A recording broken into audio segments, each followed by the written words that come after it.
하나님께서 이제 불순종한 인간을 통해서 하나님 나라를 이룰 수 없기 때문에 하나님께서 이제 이후의 과정은 타락해버린 인간에게 징벌을 과하는 과정, 그렇게 돌이켜가는 과정, 그 다음에 이제 율법을 통해서 하나님의 법을 지키도록 하는 그런 과정을 거쳐서 이제 마지막으로 인간의 죄를 용서하심으로써 인간의 심령 속에 소멸된 하나님의 형상을 회복시킴으로써 하나님의 인도하심을 따라서 우리 하나님 나라를 이루게 하시는 그런 방법으로 이제 하나님께서 역사하시는 것입니다.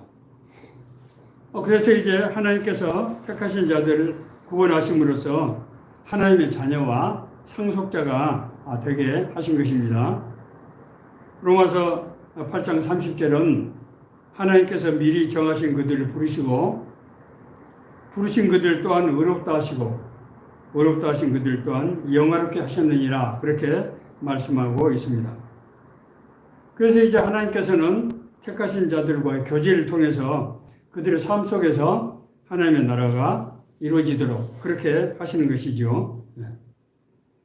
우리가 보고 들은 바를 너에게도 전함은 너희로 우리와 사귐이 있게 하려 함이니 우리의 사귐은 아버지와 그 아들 예수 그리스도와 더불어 누림이라.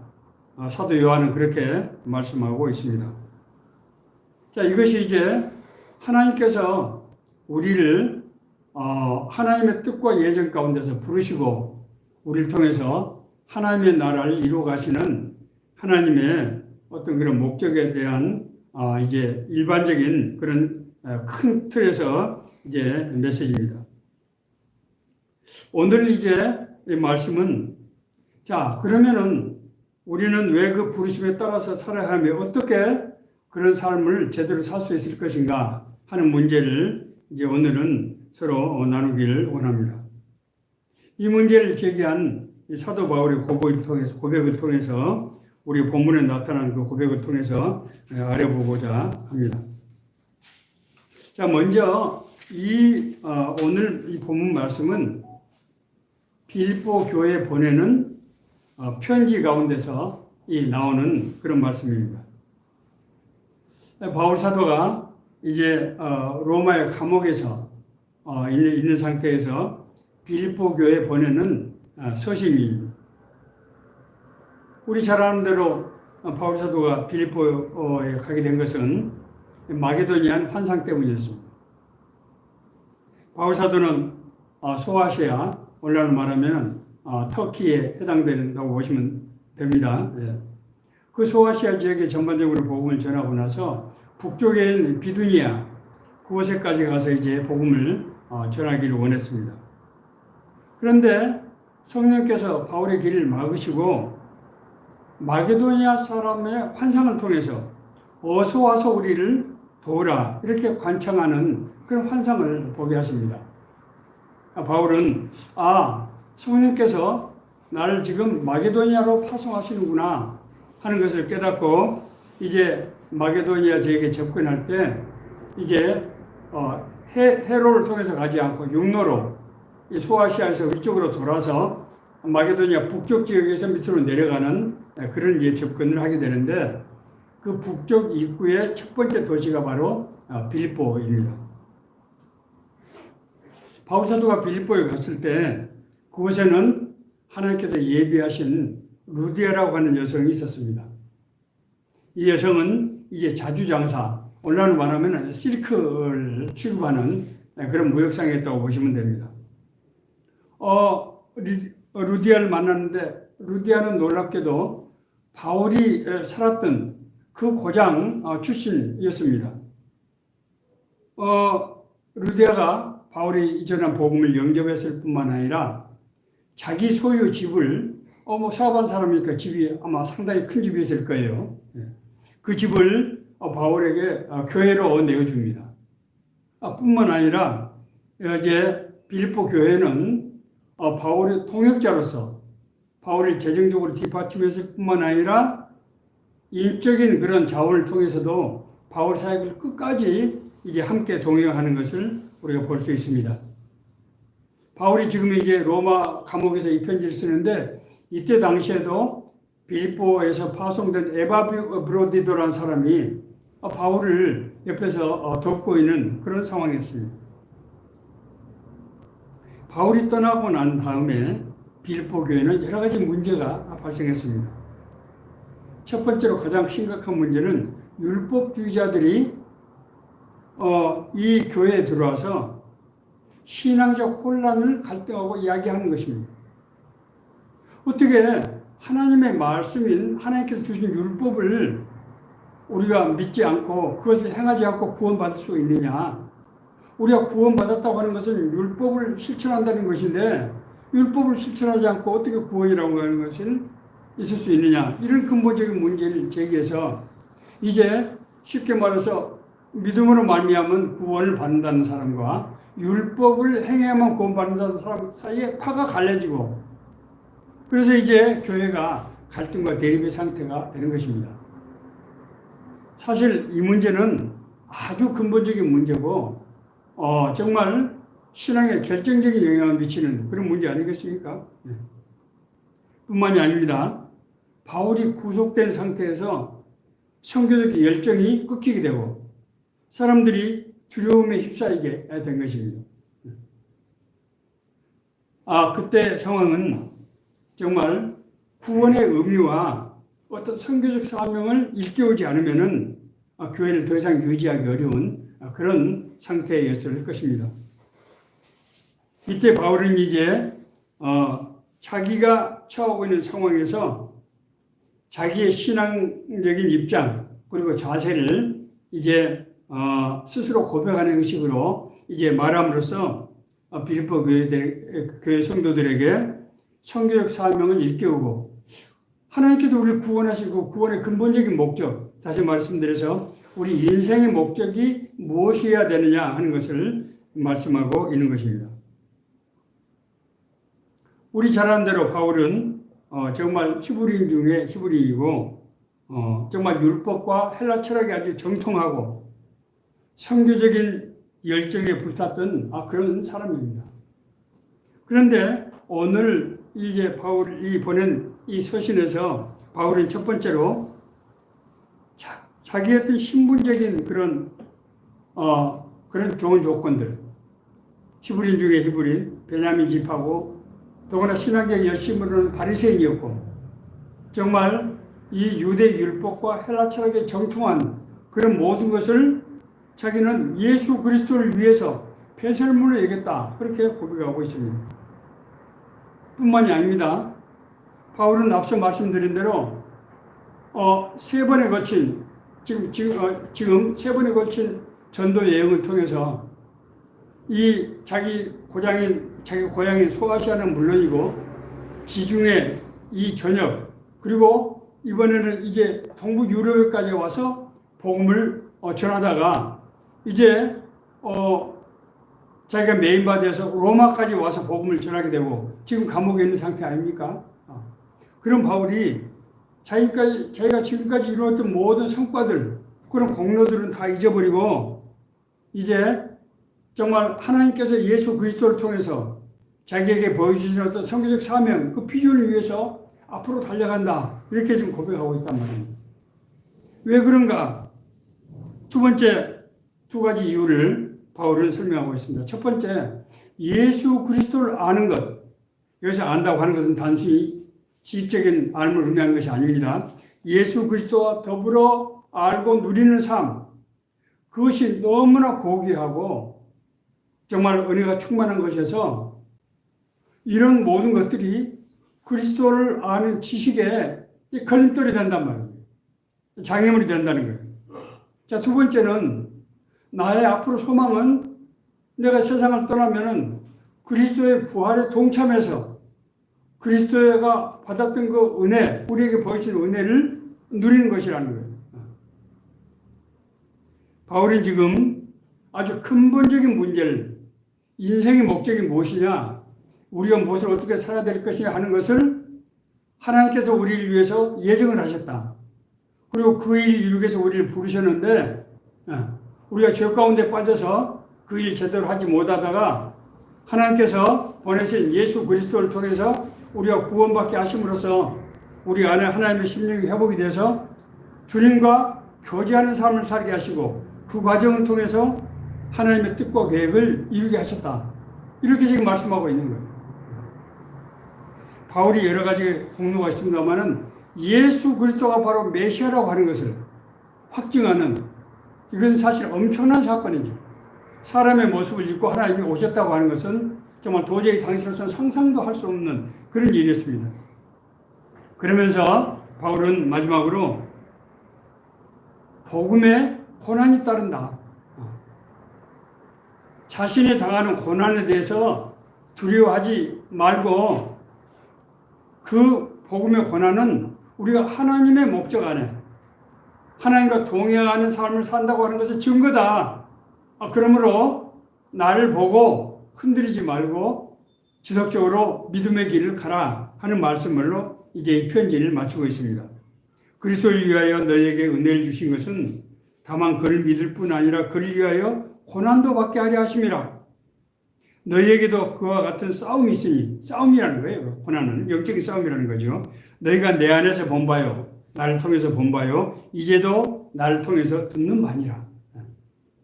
너희들이 고난을 받고 있는 것은 그건 복음의 고난인데, 복음의 고난은 영적인 싸움이고, 영적인 싸움은 하나님께서 우리와 함께 하신다고 하는 것의 증거라는 거예요. 자, 이 말씀이 우리에게 주시는 메시지가 무엇인지를 우리가 생각해 봐야 합니다. 첫째는 우리 인생의 목적이 무엇이냐, 우리가 추구하는 바가 무엇인가 하는 그런 문제입니다. 앞서 말씀드린 대로 성경은 하나님께서 하나님의 목적을 위해서 우리를 자신의 형상으로 만들었다고 그렇게 말씀하고 있습니다. 자, 그렇기 때문에 자기 자신 스스로가 인생의 목적과 의미를 이제 설정하고 그걸 추구하려고 할 때는 올바른 목적이 될 수가 없다고 하는 것입니다. 인간은 창조주가 아닌 피조물이기 때문에 스스로의 목적을, 스스로의 존재의 의의를 설정할 수가 없다는 거예요. 그것은 창조주께서 하시는 일이라고 하는 것입니다. 우리가 구원받았다고 하는 것은 재창조 행위입니다. 여러분 그렇지 않습니까? 하나님께서 사람을 흙으로 지으시고 다른 동물과 똑같이 코에다가 생기를 불어넣어서 하나님의 영, 생명이 되게 하셨잖아요. 그래서 하나님의 자녀가 되게 하신 거란 말입니다. 그렇기 때문에 우리 인생의 어떤 목적과 인생의 삶의 의미는 하나님의 뜻 가운데서 사는 것이 바로 인생의 참된 목적과 의미라고 하는 것이죠.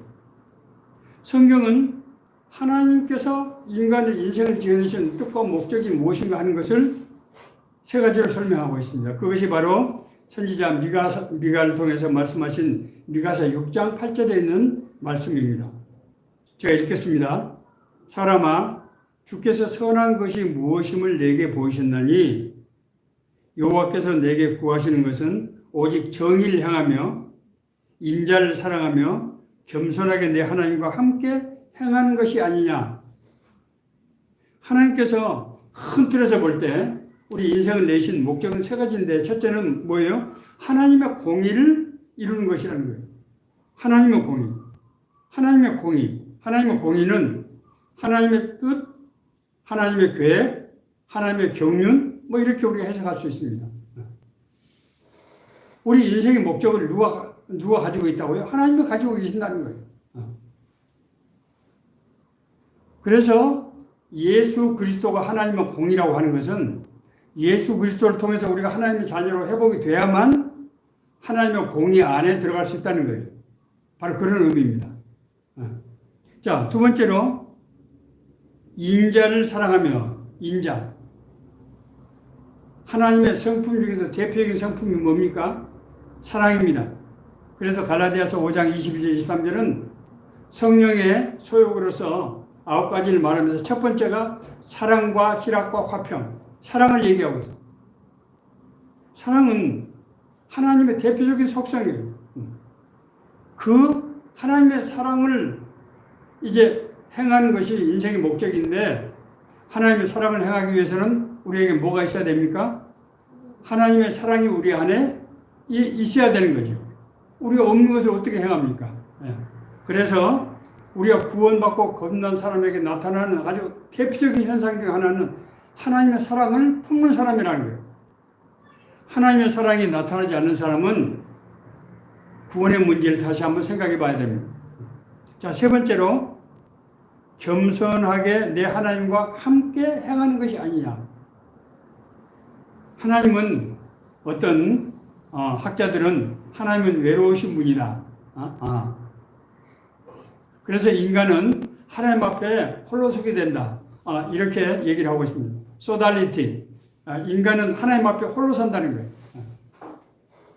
하나님께서 우리에게 가장 기뻐하시는 것은 하나님과 동행하는 삶을 사는 것을 기뻐하신다는 거예요. 성경은 여러 군데서 하나님께서 사람에게 이를테면 다가오시고 우리 쉽게 말하면 하나님께서 사람에게 따리를 붙으시는 거예요. 내가 누구라고 하나님이 스스로 소개하시고 우리에게 복을 주겠다고 하시고 우리와 동행하시는 그런 장면들이 성경에는 많이 나오는 것을 볼 수 있습니다. 예수님께서는 이것을 너희는 세상의 소금이다. 너희는 세상의 빛이다. 라고 그렇게 말씀하고 있습니다. 소금은 뭡니까? 하나님과의 화해라고 제가 말씀드렸습니다. 죄된 인간이 하나님과의 화해케 되는 거예요. 그리고 하나님과의 화해가 이루어진 사람을 통해서 우리 인간 사이에서 인간과 인간과의 관계가 화해가 이루어진다고 하는 것입니다. 세상의 빛은 무슨 빛입니까? 그것은 길과 진리와 생명의 빛을 말하는 것입니다. 예수 그리스도께서 나는 내가 곧 길이요 진리요 생명이니 나로 말미암지 않고는 아버지께로 올 자가 없느니라. 이것은 무슨 얘기입니까? 하나님께서 우리 인생에 이끄시는 목적이 바로 이 길과 진리와 이 생명이라고 하는 것입니다. 자, 그러면은 제가 지금 큰 틀에서 하나님의 부르심을 말씀드렸는데 우리가 하나님의 부르신 것을 어떻게 알 수 있느냐 하는 거예요. 우리가 하나님께서 나를 부르셨다. 지금 제가 말씀드린 것은 하나님께서 모든 인간을 부르셨다는 얘기가 아니에요. 물론 당연한 얘기입니다만은 하나님께서 우리 개개인을 지금 부르셨다는 얘기입니다. 왜냐하면 우리가 구원받은 것은 개개인이 구원받는 거죠. 그렇지 않습니까? 우리 개개인이 구원을 받는다고 하는 것은 하나님께서 우리 개개인을 부르셨다는 거예요. 앞서 말씀드린 대로 부르심의 우리 구원의 네 가지 과정이 뭡니까? 첫째는 예수님께서 미리 아심. 하나님께서 우리 미리 아심. 두 번째는 부르심. 그렇죠? 예. 세 번째는 부르심이 택하심이죠. 이제 의롭다 하심. 네 번째는 영화롭게 하심. 영화롭게 하는 건 하나님의 영광에 우리가 참여하는 거 아닙니까? 예. 하나님께서 우리를 부르시는 방법을 보면 성경에 보면은 첫 번째는 하나님께서 음성으로 부르신 것을 알 수 있습니다. 특히 구약 성경에는 하나님께서 음성으로 부르시는 그런 사례가 많이 나옵니다. 하나님께서 사무엘을 부르시고 하나님께서 아브라함을 부르시고 하나님께서 여러 사람들, 택하신 사람들을 하나님께서 그때 부르십니다.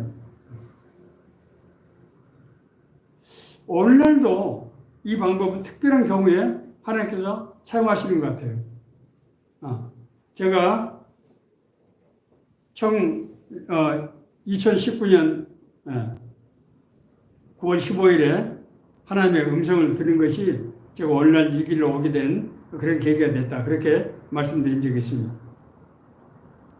하나님께서 우리가 사람에게 우리 인간이 알아들을 수 있는 음성으로 우리를 부르신다고 하는 것입니다.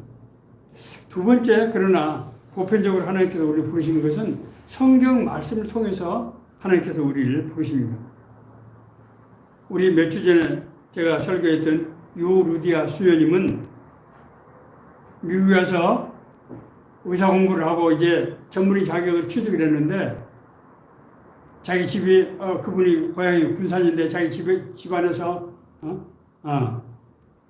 이 병원 설립할 땅까지 사놓고 모든 만반의 준비를 했는데 그분이 이제 어느 날 성경을 읽을 때 누가복음 4장 18절 19절 말씀을 읽고 하나님의 부르심에 강한 이끌림을 받고 케냐로 가게 됐다고 말씀드렸습니다.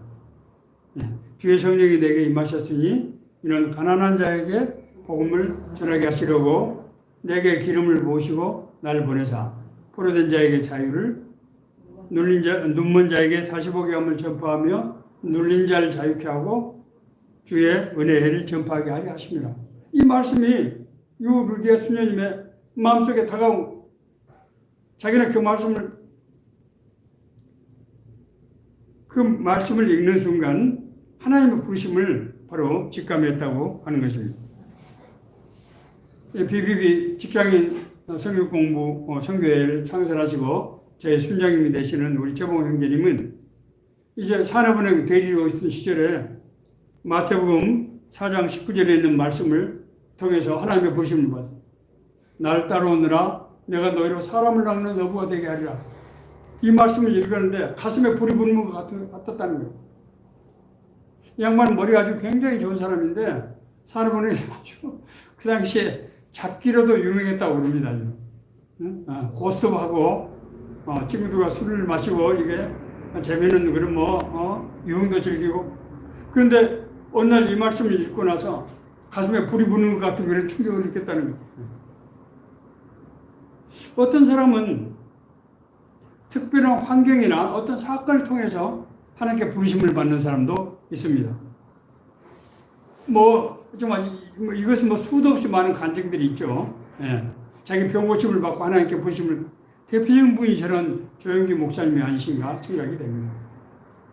조영기 청년은 고교 시절 폐결핵 말기에서 정말 장례를 기약할 수 없는 그런 상황이었는데 어느 날 기도를 하다가 성령의 물을 받게 됐다는 거예요. 그래서 이 결핵, 이 균이 완전히 소멸되어 버린 겁니다.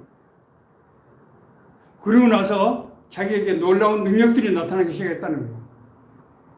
조영기 목사님을 통해서 얼마나 많은 사람들이 치유를 받고 회복이 되고 교회가 성령의 불이 정말 역사하는 그런 일들이 얼마나 많이 일어났습니다. 자, 문제는 하나님께서는 여러 가지 다양한 방식으로 우리를 부르신다는 겁니다.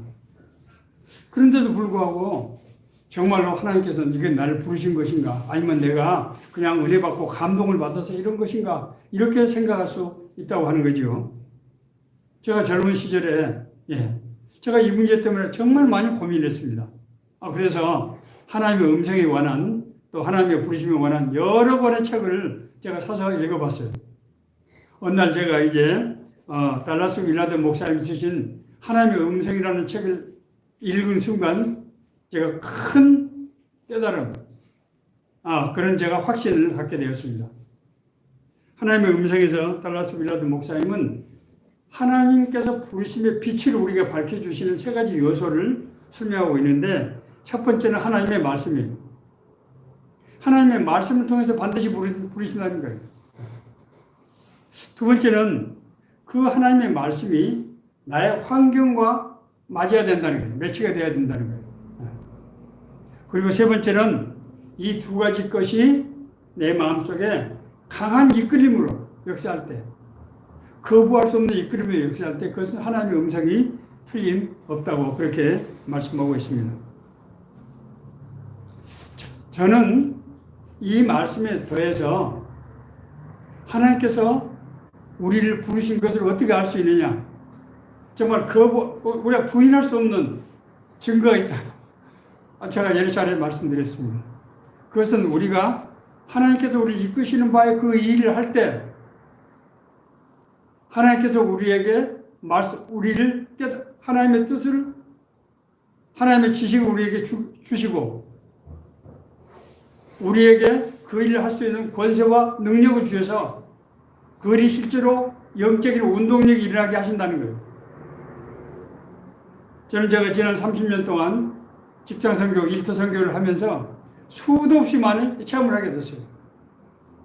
정말 하나님께서 내가 전해야 될 말씀을 생각나게 하시고 뿐만 아니라 사람들을, 내가 필요한 사람들을 붙여주시고, 제가 일을 할 때 정말 사람들이 변화되는 것을 눈으로 그렇게 보게 하셨습니다. 하나님께서 함께 하시는 거예요. 그게 자기 일이기 때문에, 그 일을 위해서 나를 부르셨기 때문에 하나님께서 함께 하시는 것입니다. 성경에 특히 사도행전은 이런 얘기로 가득 차 있습니다. 하나님께서 앞서 제가 말씀드린 4가지 단계를 통해서 우리 인생의 의미가 무엇입니까?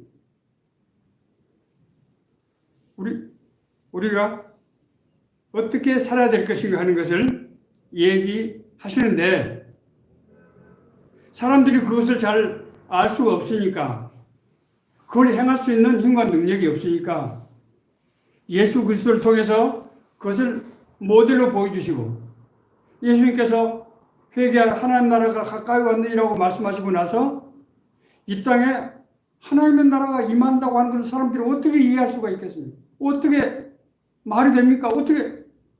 그 당시만 해도 하나님의 나라는 지극히 높은 거룩한 곳인데, 이 세상에 이 타락한 이 죄악에 관영한 세상에 하나님 나라가 임한다고 하는 것을 어떻게 사람들이 믿을 수 있겠습니까? 그래서 예수님께서는 여러 가지 기사와 표적을 통해서 하나님 나라가 너에게 임했다고 하는 것을 보여주신 것이죠. 그것이 병 고치고 귀신 쫓아내고 사람들을 먹이시고 죽은 사람을 살리신 거 아닙니까? 예수님께서 그렇게 하셨을 뿐만 아니라 그것을 제자들에게 똑같이 하게 하셨어요. 그리고 이제 예수님께서 부활 승천하시고 난 다음에 사도들뿐만 아니라 예수님을 믿고 구원받고 거듭난 사람들 통해서 하나님의 권세와 능력이, 하나님의 인도하심이, 하나님께서 우리를 깨닫게 하시는 그런 능력들이 나타났다고 하는 것을 보여주는 책이 사도행전 28개 장 전체가 바로 그걸 설명하고 있다고 하는 것입니다. 저는 사도행전의 한마디,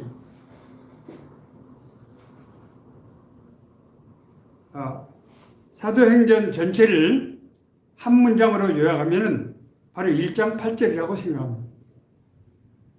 오직 성령이 너에게 임하시면 너희가 권능을 받고 예루살렘과 온 유대와 사마리아 땅까지 이르러서 내 증인이 되리라 하시니, 우리 삶 가운데서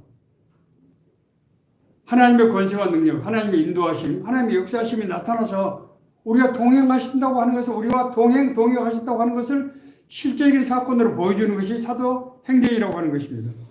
이제 말씀을 마치겠습니다.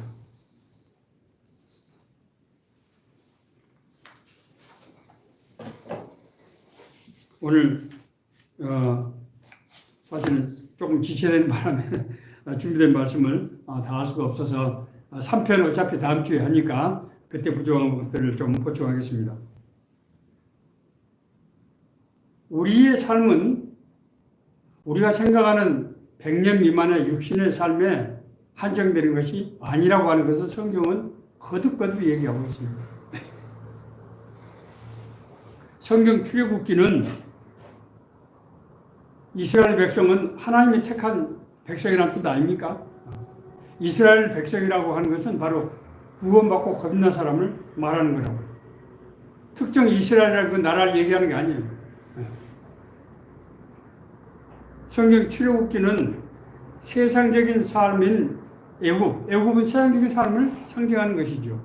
거기서 430년 동안이나 고난의 세월을 살다가 이제 적과 꿀이 흐르는 가나안 땅은 어떤 나라입니까? 하나님의 나라죠. 하나님의 나라 가는데 그 과정에서 40년 동안 광야에서 이제 고난의 세월을 거치는 것 아닙니까? 광야는 어떤 곳입니까? 광야는 인간들의 삶에 있어서 고난의 장이지만은 하나님께서는 하나님의 임재를 나타내는 바로 그런 장이죠. 하나님께서 반석에서 샘물을 나게 하시고 만나와 메추라기로 인간을 먹이시고 낮에는 구름기둥 밤에는 불기둥으로 하나님이 인도하신 거예요. 이것은 그래서 신명기 8장은 이것이 하나님께서 너희들에게 믿음을 시험해서 장차 너희들이 하나님 나라에 가서 제대로 살게 하기 위한 예비 훈련에서 시키는 것이다. 그렇게 얘기를 하고 있습니다. 이 베드로를 비롯한 모든 사도들 그리고 많은 이제 연구가들이 이 세상은 영원한 나라를 위한 예비 학교다. 그렇게 얘기하고 있습니다. 우리가 사는 세상은 여기서 100년 미만의 삶을 사는데 그것이 끝이 아니고 이제 여기서 이 연단의 과정을 거치고 나서 진짜 영원한 하나님 나라에 우리가 삶이 시작된다고 하는 것입니다. 우리가 이것을 생각해야만 우리가 이 세상에서 올바른 삶을 우리가 삶의 의미와 목적을 바로 알고 추구할 수가 있다는 거예요. 하나님이 예비해 주는 일은 육신으로 알 수 없어요. 반드시 하나님께서 인도해 주셔야 되는 거예요. 그래서 우리가 이 세상이 하나님께서 우리를 위해서 하나님 나라, 영원한 하나님 나라를 위해서 만드신 예비 과정이라고 하는 것을 우리가 이해할 때만 이 세상의 여러 가지 유혹과 시험 그리고 고난으로부터 우리가 이를 극복할 수 있다고 하는 것입니다. 우리가 무엇을 바라보고 어떻게 살아야 될 것이냐 하는 것을 여기서 우리가 판단해야 된다는 거예요. 그것이 돼야 됩니다. 자, 지금은 우리가 10월 달에 오늘은 첫 번째 주일입니다. 금년도 2024년 우리가 여기 지금 쓰여진 내가 새 일을 행하려다 하시는 새 일. 이런 비전을 우리가 말씀을 붙들고 우리가 1년 동안 지금 이제 살아오고 있습니다. 새 일은 뭡니까? 하나님께서 광야의 길을 내겠다. 인생의 길을 내겠다는 거예요. 이 세상, 험한 세상, 죄악에 관여한 세상에서 참된 길을 내겠다는 거예요. 참된 길. 길과 진리와 생명이 되신 그 길을 너희에게 내가 보여주겠다는 거예요. 자, 두 번째는 뭡니까? 사막에 강물이 흐르게 하겠다. 강물은 생수, 생명수를 말하는 것이죠. 우리가 육신의 삶이 아닌 영생의 삶을 사는 삶을 영생의 물을 너희들에게 주겠다는 거예요.